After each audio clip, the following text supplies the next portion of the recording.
It's the Lunar New Year, and the Chinese here in Panama are celebrating right here next to my house, as a matter of fact. There are about 4% of Panamanians, or people who live in Panama, are of Chinese descent. They go back more than 150 years. They came here to build the canal, and even the one before the United States got involved. And they've been here ever since. And if you go anywhere in Panama and go to a mini supermarket that's in one of the neighborhoods, it's almost always owned and managed by Chinese people. Here in our little town, almost all of the grocery stores in town are owned by Chinese, and it's multi-generational. And a lot of almost all the products that they sell, like in the hardware stores and things like that, are from China, being sold in Chinese stores. As a matter of fact, there's some thought that they may be money laundering for Chinese triads or that sort of thing, because the guys who own these Chinese stores in Panama are wealthy. They're very wealthy. They're some of the wealthiest people in Panama. And yet they live like paupers. They don't have beds sometimes. They sleep on the floor on a mat, with just a mat and a pillow. And they are just, living almost like slaves. And so very interesting to meet them and get to know those Chinese people. But those people are sort of part and parcel of Panamanian community. As a matter of fact, if you talk to a Panamanian and say, I'm going to the grocery store in Spanish, you'll say, I'm going to the Chino. That's what they call those grocery stores. I'm going to the Chino. That's a mini supermarket. Again, any kind of Chinese holiday, there's going to be celebrations here in Panama for that. That's not necessarily indicative of Chinese control of the country or of the canal, but it is what it is. Now, Marco Rubio is here in Panama right now meeting with the president of Panama, Jose Raul Mulino, and he is basically going to be talking about how the United States and Panama can partner together to counter the Chinese influence that is a problem in this country. I mean, there's no question about that. Like I say, they may not be controlling the canal, but their influence in Panama is definitely a problem through what I have mentioned before called debt trap diplomacy, where they offer these sweetheart deals to Panama in terms of lending them money, but it's almost like, you can giving somebody a credit card with a 29% interest rate or something like that. These loans that they offer to Panama are designed to get Panama into a situation where they are basically slaves to China. It's the same thing that China is doing all around the world with their Belt and Road Initiative, just trying to try to exercise power around the globe by getting everybody beholden to them, right?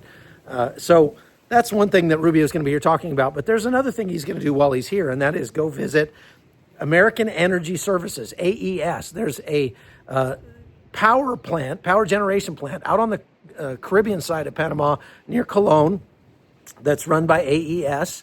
And the American Energy Services is an American company based out of Alexandria, Virginia, that has power plants and other concerns all across Latin America and other places as well. But their power generation plants provide about 36% of all of the power that is generated here in Panama. So he's going to be going and talking to them about what? Well, about how they can, partner more with Panama, how they can improve the business climate for American companies to come in and perhaps supplant the Chinese companies that have taken essentially a lot of the businesses that Americans didn't want. Okay, there's two issues to that. Number one, the ports and the the canal projects around the canal, things like that. A lot of American companies didn't even bother to bid on those things because they didn't really want them. It was almost too much trouble, wasn't profitable enough at the time, back in the 1990s. Number two, even if there were companies that wanted them, the Chinese government was subsidizing Chinese companies and allowing them to bid much, much higher for those projects than American companies could without the subsidies. And then it creates an unfair playing field and allows China to take those businesses and those projects that otherwise might have gone to an American company. And like I've mentioned before, a lot of Panamanians understand this, and they like America, prefer America over China when it comes to these things. And they know that if America built those bridges or built those highways or whatever, they would do a better job. It would be a much higher quality job, because one of the things that China is known for, especially here, but also all around the world, is for cheap Chinese junk. And I can promise you, when you think of a Chinese-made product, it immediately comes to your mind that that's probably a lower quality product than something built in Germany or Japan or the United States. You're right about that.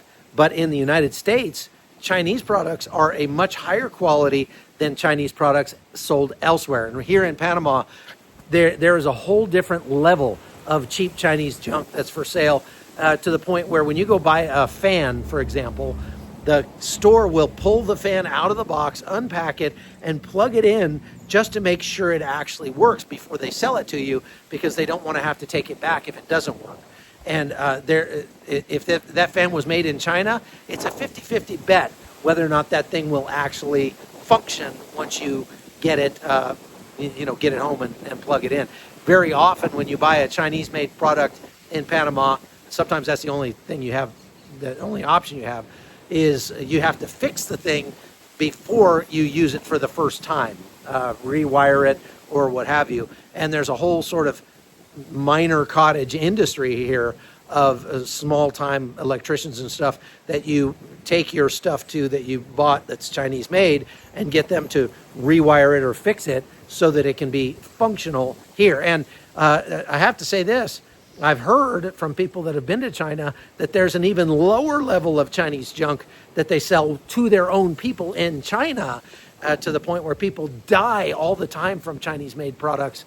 As a matter of fact, here in Panama, they had 300 people die from some knockoff Colgate toothpaste that came from China. It was counterfeit Colgate toothpaste that was laced with antifreeze.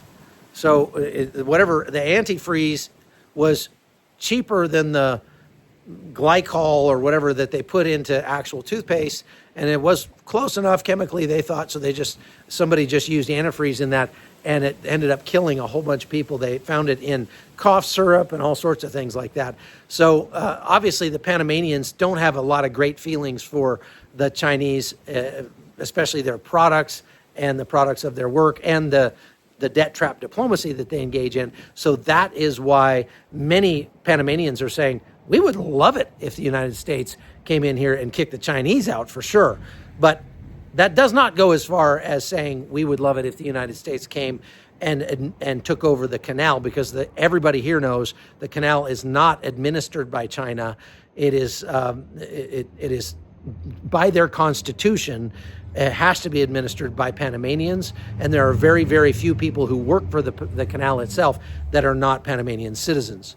So there you have it, folks. Just wanted to give you a quick update on what Marco Rubio is doing while he's here. After he goes and tours that plant out in Colón, he's going to go and visit the Miraflores locks in Panama. And as far as protests, you'll see some things on TV about protests taking place here in Panama. Just understand there's a group of people called Sun Tracks here in Panama that is out every week protesting something. That's a communist organization. They're just trying to foment unrest here in Panama, and so they're the ones that are protesting. There are not a lot of just everyday Panamanians that are out protesting about the canal. All right, that's all I got. Have a good day. We'll see you later.